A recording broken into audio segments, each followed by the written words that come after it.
साहब पहले तो अज की मीटिंग की दस दो भी कि 2024 ਨੂੰ ਲੈ ਕੇ ਤਿਆਰੀ। देखो जी अज की जी मीटिंग हुई है महीनावार जिला प्रधान असी अज इकट्ठे हुए हैं और ये लोक सभा वाइज असी किस प्रकार आने वाले समय असी 2024 ਨੂੰ ਲੈ ਕੇ ਜਿਹੜੀਆਂ ਚੋਣਾਂ है किदां दी रणनीति होनी चाहिए है, किदां दे कुछ प्रोग्राम डिज़ाइन किए है, किस तरह के प्रोग्राम होने चाहिए है और किवें किवें वो होणगे और किवें उन्हां दा सीक्वेंस रहेगा वो सारी अज चर्चा हुई है।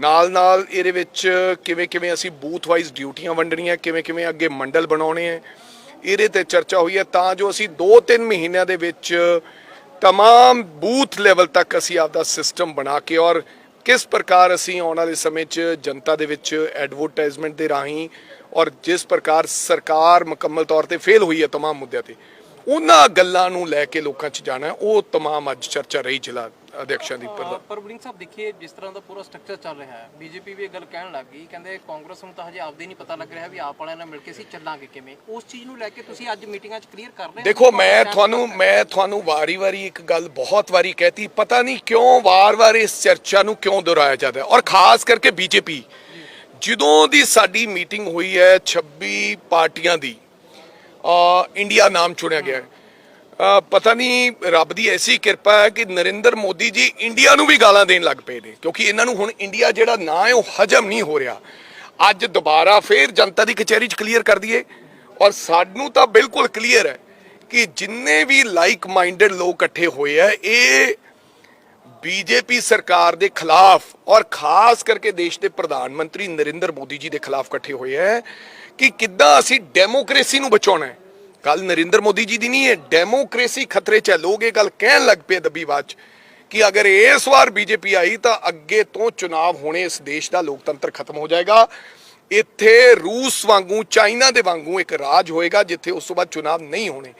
सो वो सारे दल इकट्ठे हुए है। हालांकि असी प्रदेशों चाहे वह केरला है चाहे वह बंगाल है चाहे वह पंजाब च है असी वख-वख लड़दे साडे मुद्दे वख-वख है साड़ियाँ मंगां वख-वख है और असी सीधी लड़ाई है। अज मेन ओपोजिशन पार्टी बीजेपी दा कोले एक विधायक वो भी घरे रुस्से बैठे ने अश्विनी जी वो बीजेपी दे नाल क्योंकि अज दा जिहड़ा प्रधान साहब आए ने आदरणीय जाखड़ साहब वो कांग्रेस चों गए ने। सो इस करके साडा अलायंस इंडिया अपर लैवल ते है, साडे नाल किसे दा कोई अलायंस दी गल किसे प्रकार दी कोई चर्चा किसी प्रकार का कोई सवाल कोई चर्चा ही नहीं। और आना थानू लगता है मीडिया ने चलाता सीट शेयरिंग ये जोड़ा बंदा ये कहना भी सीट शेयरिंग हो गई है उन्होंने पूछ के आओ भी तुसी किनू सोनिया जी नू खरगे साहब नू या केजरीवाल जी नू तुसी मिले आए हो किसी प्रकार की किसी पार्टी की सीट शेयरिंग की गल नहीं हुई। और मैं 100% श्योर है कि असी पंजाब दे विच नॉट ओनली पंजाब कई राज्यों के विच वो ਜਿਹੜੀਆਂ पार्टी लाइक माइंडेड उत्थे इकट्ठियां होईयां सी लेकिन वो अड-अड आपदे मुद्दों ते अड-अड थावां ते चुनाव लड़नगियां। साडा किसी ना किसी प्रकार का कोई अलायंस दी गल नहीं है। ये वार वार चर्चा और मेरी बेनती है बीजेपी वाले आपदी गल करन क्योंकि चर्चा ये है कि सारी बीजेपी जिहड़ी पुरानी कांग्रेस सी जिन्हां नूं असीं जिहड़े विचारियां नूं इग्नोर हो गए जिन्हां नूं लाता दिता गया सी वो उधर चले गए। अज बीजेपी वाले महसूस कर रहे हैं कि गवर्नर किते जाते हैं या हड़ पीड़ितां कोले जाते हैं प्रधान तो सारी कांग्रेस ही पुरानी नज़र आती है। अज जिहड़ा बीजेपी का जिहड़ा असली केडर सी जिन्हां ने एक एक बंदे तो दूजा बंदा जोड़िया सी वो सारे निराश बैठे है।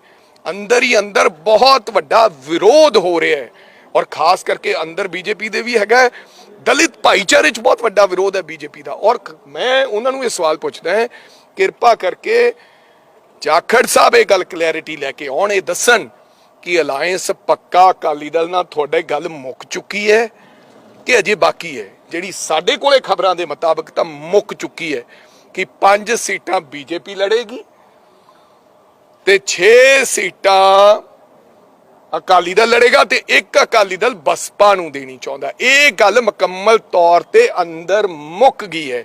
ਇਹ ਹੁਣ ਇਕੱਠੇ ਹੋ ਕੇ ਆਪਦੀ ਵਿਉਂਤ ਬਣਾ ਦੇਣ, ਲੋਕ ਹੁਣ ਧੋਖੇ 'ਚ ਨਹੀਂ ਆਉਣਗੇ। ਸੋ ਆਪਦੀ ਗੱਲ ਕਰਨ, ਸਾਡੀ ਗੱਲ ਕਰਨ। ਪਰ ਉਹ ਤਾਂ ਕਹਿ ਰਹੇ ਨੇ, ਕਹਿੰਦੇ ਵੀ ਕਾਂਗਰਸ ਚੋਂ ਕੋਈ ਨਾ ਕੋਈ ਕਹਿੰਦੇ ਮੰਤਰੀ ਬਣਨ ਨੂੰ ਕਾਲਾ ਹੋ ਰੱਖਿਆ, ਕਹਿੰਦੇ ਹੁਣ ਡਿਸਾਈਡ ਨਹੀਂ ਹੋ ਰਿਹਾ ਵੀ ਕਿਹਨੂੰ ਕਿਹੜਾ ਮਹਿਕਮੇ ਵਾਲਾ ਚਲੋ ਉਹਨਾਂ ਨੂੰ ਕਹੋ, ਆਦਮੀਆਂ 69 ਸਾਲਾਂ ਦੀ ਉਮਰ ਦੇ ਵਿੱਚ ਵਿਅਕਤੀ ਗੱਲ ਜਦੋਂ ਕਰੇ ਨਾ ਉਦੋਂ ਪਾਏਦਾਰ ਵਾਲੀ ਗੱਲ ਕਰਨੀ ਚਾਹੀਦੀ।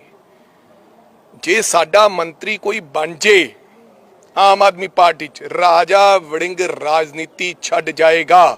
ਉਹ ਇਹ ਗੱਲ ਕਨਫਿਊਜ਼ਨ ਪੈਦਾ ਕਰ ਰਹੇ ਨੇ ਨਾ ਜਾਖੜ ਸਾਹਿਬ ਕਿ ਇਹਨਾਂ 'ਚੋਂ ਕੋਈ ਮੰਤਰੀ, ਸਾਡਾ ਅਲਾਈਅੰਸ ਹੋ ਗਿਆ, ਉੱਤੇ ਮਿਲ ਗਏ, ਜੇ ਕੋਈ ਸਾਡਾ ਮੰਤਰੀ ਬਣੇ ਜਾਂ ਸਾਡਾ ਕੋਈ ਵਿਅਕਤੀ ਆਮ ਆਦਮੀ ਪਾਰਟੀ ਦੇ, ਰਾਜਾ ਵੜਿੰਗ ਰਾਜਨੀਤੀ ਛੱਡ ਜਾਏਗਾ। ਅਗਰ ਕੋਈ ਨਹੀਂ ਬਣਿਆ ਤਾਂ ਜਾਖੜ ਸਾਹਿਬ ਕਿਰਪਾ ਕਰਕੇ ਆਪਦੇ ਬਿਆਨ ਦੇ ਮੁਤਲਕ ਮਾਫੀ ਮੰਗ ਲੈਣ। ਮੈਂ ਨਹੀਂ ਕਹਿੰਦਾ ਉਹ ਰਾਜਨੀਤੀ ਛੱਡਣ, ਕਿਉਂਕਿ ਛੱਡਣੀ ਨਹੀਂ। ਐਵੇਂ ਇਸ ਉਮਰ 'ਚ ਝੂਠੀ ਅਫਵਾਹ ਫੈਲਾਉਣੀ ਕਿ ਉਧਰ ਮੰਤਰੀ ਦੀ ਗੱਲ ਚੱਲ ਰਹੀ ਹੈ, ਹੁਣ ਉਹਨਾਂ ਨਾਲ ਅਲਾਈਅੰਸ ਹੋ ਗਿਆ, ਇਹ ਗਲਤ ਗੱਲ ਨਹੀਂ ਕਰਨੀ ਚਾਹੀਦੀ। ਔਰ ਐਡੀ ਉਮਰ ਦੇ ਵਿਅਕਤੀ ਤੋਂ ਇਹੋ ਜਿਹੀਆਂ ਗੱਲਾਂ ਚੰਗੀਆਂ ਨਹੀਂ। ਵੜਿੰਗ ਸਾਹਿਬ, ਪਾਰਕਿੰਗ ਨੂੰ ਲੈ ਕੇ ਜਿਵੇਂ ਤੁਸੀਂ ਇਸ਼ੂ ਚੱਕਿਆ ਸੀ, ਕੱਲ ਆਮ ਆਦਮੀ ਪਾਰਟੀ ਨੇ ਵੀ ਖੈਰ ਇਸ ਚੀਜ਼ ਤੇ ਵਿਰੋਧ ਉਹ ਕਰਿਆ, ਲੱਗਦਾ ਵੀ ਚੰਡੀਗੜ੍ਹ ਆਮ ਆਦਮੀ ਪਾਰਟੀ ਦੀ ਗੱਲ ਨਹੀਂ ਆ ਰਹੀ, ਚੰਡੀਗੜ੍ਹ ਦੀ ਕੀ ਗੱਲ ਹੈ? ਚੰਡੀਗੜ੍ਹ ਹੈ ਹੀ ਸਾਡਾ। ਇਹ ਚੰਡੀਗੜ੍ਹ ਐਡਮਿਨਿਸਟ੍ਰੇਸ਼ਨ, ਮੈਂ ਗਵਰਨਰ ਸਾਹਿਬ ਨੂੰ ਵੀ ਲਿਖਿਆ, ਗਵਰਨਰ ਸਾਹਿਬ ਦੇ ਦੋਹਰੇ ਮਾਪਦੰਡ ਨੇ। ਗਵਰਨਰ ਸਾਹਿਬ ਫਿਰਦੇ ਪੰਜਾਬ ਦਾ, ਉੱਥੇ ਗੇੜਾ ਲਾਉਂਦੇ ਨੇ ਹੜ੍ਹਾਂ ਦਾ ਗੇੜਾ ਹੀ ਅਸੀਂ ਲਾਉਂਦੇ ਫਿਰਦੇ। ਪੈਸੇ ਲੈ ਕੇ ਆਉਣ, ਅਸੀਂ ਕਿਹਾ ਵੀ ਸਾਨੂੰ 10,000 ਕਰੋੜ ਰੁਪਇਆ ਦਵਾਓ ਸੈਂਟਰ ਚੋਂ। ਦੂਸਰੀ ਗੱਲ, ਚੰਡੀਗੜ੍ਹ 'ਚ ਪੰਜਾਬ ਦੇ ਨੰਬਰ ਦੀ ਫੀਸ ਪਾਰਕਿੰਗ ਦੀ ਵੱਧ ਕਿਉਂ ਲੱਗੇਗੀ ਬਈ? ਇਹ ਬੀਜੇਪੀ ਸਾਡੇ ਹੌਲੀ ਹੌਲੀ ਹੱਕ ਖੋ ਰਹੀ ਹੈ ਚੰਡੀਗੜ੍ਹ ਤੋਂ। ਸਾਡਾ ਪੰਜਾਬ ਦੇ ਪਿੰਡ ਉਜੜੇ ਸੀ, ਚੰਡੀਗੜ੍ਹ ਵਸਿਆ ਸੀ।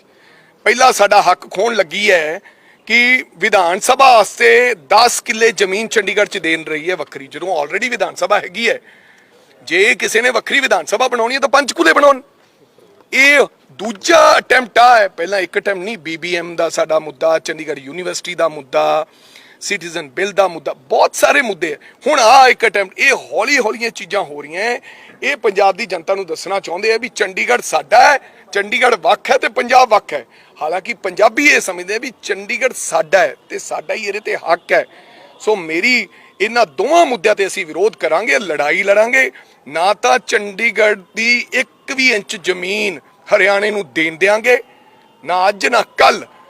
ਤੇ ਨਾਲੇ ਇਸ ਗੱਲ ਦਾ ਸਾਡਾ ਵਿਰੋਧ ਹੈ ਕਿ ਬਿਲਕੁਲ ਪੰਜਾਬੀਆਂ ਨੂੰ ਵੱਖਰਾ ਟ੍ਰੀਟ ਨਹੀਂ ਕਰਨਾ ਚਾਹੀਦਾ। ਪੰਜਾਬ ਚੰਡੀਗੜ੍ਹ ਦਾ ਹਿੱਸਾ ਹੈ, ਚੰਡੀਗੜ੍ਹ ਪੰਜਾਬ ਦਾ ਹਿੱਸਾ। ਮੇਅਰ ਸਾਹਿਬ ਕਹਿੰਦੇ ਨੇ ਚੰਡੀਗੜ੍ਹ ਦੇ ਕਿ ਅਸੀਂ ਕੋਈ ਇਸ ਤਰੀਕੇ ਨਾਲ ਨਹੀਂ ਕਰ ਰਹੇ, ਕਿਉਂਕਿ ਹਿਮਾਚਲ ਵੀ ਕਰਦੀ ਹੈ, ਅਸੀਂ ਸਿਰਫ ਸਹੂਲਤਾਂ ਦੇਣਾ ਜਾ ਰਹੇ ਹਾਂ। ਨਹੀਂ ਤੇ ਫਿਰ ਚੰਡੀਗੜ੍ਹ ਵਾਲਿਆਂ ਤੋਂ ਵੀ ਪਾਰਕਿੰਗ ਲਓ। ਮੈਂ ਕਹਿੰਦਾ 3 ਗੁਣਾ ਕਰ ਦਿਓ, ਸਾਨੂੰ ਕੋਈ ਇਤਰਾਜ਼ ਨਹੀਂ, ਪਰ ਚੰਡੀਗੜ੍ਹ ਦੇ ਲੋਕ ਵੀ ਦੇਣ। ਚੰਡੀਗੜ੍ਹ ਦੇ ਜਿਹੜੇ ਪੰਜਾਬ ਦੇ ਲੋਕ ਇੱਥੇ ਰਹਿੰਦੇ, ਜਿਹੜਾ 50-50 ਸਾਲਾਂ ਦੇ ਵਸੇ ਹੋਏ ਹੈ, ਜਿਨ੍ਹਾਂ ਦੇ ਗੱਡੀਆਂ ਦੇ ਨੰਬਰ ਉਹਨਾਂ ਦੇ ਆਪਦੇ ਪਿੰਡਾਂ ਦੇ ਹੈ, ਵੋਟਾਂ ਉਹਨਾਂ ਦੀਆਂ ਇੱਥੇ ਵੀ ਹੈ, ਵੋਟਾਂ ਤਾਂ ਮੇਅਰ ਸਾਹਿਬ ਲੈਣਾ ਚਾਹੁੰਦੇ ਨੇ ਪੰਜਾਬੀਆਂ ਦੀਆਂ, ਤੇ ਫੀਸ ਉਹਨਾਂ ਨੂੰ ਵੱਖਰੀ। ਮੈਂ ਕਹਿੰਦਾ ਜੇ ਡਿਵੈਲਪਮੈਂਟ ਕਰਨੀ ਹੈ ਤੇ ਚੰਡੀਗੜ੍ਹ, ਇਹ ਦੋਹਰੇ ਮਾਪਦੰਡ ਕਿਉਂ ਬਣਾ ਰਹੇ? ਚੰਡੀਗੜ੍ਹ ਸਾਰਿਆਂ ਦੀ ਫੀਸ ਵਧਾ ਦੇਣ, ਸਾਨੂੰ ਕੋਈ ਇਤਰਾਜ਼ ਨਹੀਂ। ਪਰ ਜਿਸ ਪ੍ਰਕਾਰ ਤੁਸੀਂ ਕਿਹਾ ਵੀ ਪੰਜਾਬ ਦੇ ਨੰਬਰ ਵਾਲੀਆਂ ਗੱਡੀਆਂ ਦੀ ਫੀਸ ਵਧਾਈ ਜਾਊਗੀ, ਇਹ ਤਾਂ ਸ਼ਰੇਆਮ ਮੈਂ ਸਮਝਦਾ ਕਿ ਸਾਡੇ ਨਾਲ ਬਹੁਤ ਵੱਡੀ ਧੋਖਾ ਹੈ। ਸਭ ਕਿਵੇਂ ਵੇਖ ਰਹੇ ਹੋ ਕਿ ਇੱਕ ਤਰਫ ਐਨਡੀਏ, ਇੱਕ ਤਰਫ ਇੰਡੀਆ, ਦੂਸਰੀ ਜਗ੍ਹਾ ਤੇ ਜੋ ਕੁਝ ਹੋ ਰਿਹਾ ਹਰਿਆਣਾ ਦੇ ਵਿੱਚ, ਕੱਲ ਨੂਹ ਦੇ ਵਿੱਚ ਹੋਇਆ, ਪਦਮਾ ਯਾਤਰਾ ਹੋ ਰਹੀ ਸੀ, ਉੱਥੇ ਅਟੈਕ ਹੋਇਆ, ਉਸ ਤੋਂ ਬਾਅਦ ਮਨੀਪੁਰ ਦੀ ਘਟਨਾ ਹੋਈ। ਇਹੋ ਜਿਹੀਆਂ ਘਟਨਾਵਾਂ ਤਾਂ ਹੋਰ ਜਿਵੇਂ ਜਿਵੇਂ ਇਲੈਕਸ਼ਨ ਨੇੜੇ ਆਊਗਾ ਤਾਂ ਕਰਨਗੇ। ਪਹਿਲਾਂ ਤੋਂ ਇਹ ਤਾਂ ਪ੍ਰੈਡਿਕਸ਼ਨ ਹੈਗੀ ਹੈ ਕਿ ਦੇਸ਼ ਨੂੰ ਲੜਾਉਣ ਦੀ ਗੱਲ ਕਰਨਗੇ, ਦੇਸ਼ ਨੂੰ ਭੜਕਾਉਣ ਦੀ ਗੱਲ ਕਰਨਗੇ। ਔਰ ਅਸੀਂ ਇਹ ਕਹਿੰਦੇ ਹਾਂ ਕਿ ਕੋਈ ਵੀ ਦੋਸ਼ੀ ਹੈ, ਚਾਹੇ ਉਹ ਹਿੰਦੂ ਹੈ, ਚਾਹੇ ਉਹ ਸਿੱਖ ਹੈ, ਚਾਹੇ ਉਹ ਮੁਸਲਮਾਨ ਹੈ, ਚਾਹੇ, ਕਿਉਂਕਿ ਜਿਹੜਾ ਦੋਸ਼ੀ ਹੈ ਉਹਦੀ ਕੋਈ ਜਾਤ ਤੇ ਧਰਮ ਨਹੀਂ ਹੈ, ਉਹਨੂੰ ਬਖਸ਼ਿਆ ਨਹੀਂ ਜਾਣਾ ਚਾਹੀਦਾ ਕਿਸੇ ਵੀ ਪ੍ਰਕਾਰ ਦਾ, ਚਾਹੇ ਉਹ ਮਣੀਪੁਰ ਦੇ ਦੋਸ਼ੀ ਹੈ ਤੇ ਚਾਹੇ ਉਹ ਇੱਥੋਂ ਦੇ ਦੋਸ਼ੀ ਹੈ। ਇਹ ਸਰਕਾਰ, ਹੁਣ ਲੋਕ ਪੁਲਵਾਮਾ ਵਰਗੇ ਲਾਰੇ 'ਚ ਨਹੀਂ ਆਉਣਗੇ। ਉਹ ਦੱਸਦਾ ਸੀ ਜੰਮੂ ਕਸ਼ਮੀਰ ਦੇ ਗਵਰਨਰ ਸਾਹਿਬ ਨੇ। ਹੁਣ ਇਸ ਤਰ੍ਹਾਂ ਦੀ ਕੋਈ ਸਾਜ਼ਿਸ਼ ਦੇਸ਼ ਦੇ ਅੰਦਰ ਚੱਲੇਗੀ ਨਹੀਂ। ਇੰਡੀਆ ਨਾਮ ਤੋਂ ਬੀਜੇਪੀ ਘਬਰਾਈ ਵੀ ਹੈ, ਇਹ ਮੈਂ ਦੱਸਣਾ ਚਾਹੁੰਦਾ। Thank you.